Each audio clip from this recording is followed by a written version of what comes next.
Okay, this song here demands a certain amount of crazy and also demands that you pay particular attention to this note here.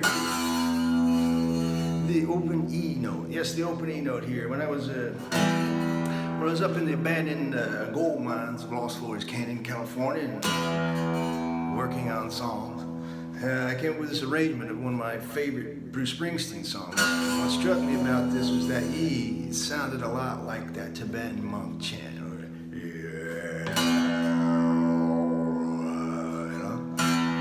So the lyric of this song, the Springsteen song, it kind of always reminded me of the kind of a holy kind of pilgrimage. There was always this like, it kind of concerns driving out of New York City over into Rutherford there, over in East Rutherford there, and if you take that ride, you're kind of riding over all the gas refineries there, and it's like you're really literally like driving through a star field if you run that.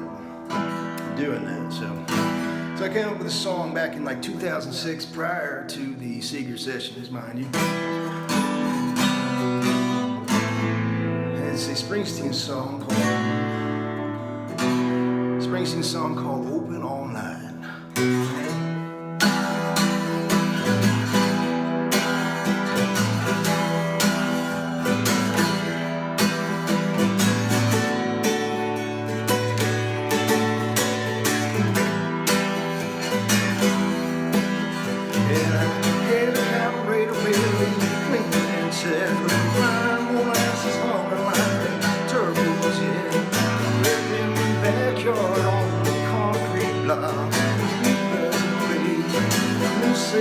Yeah.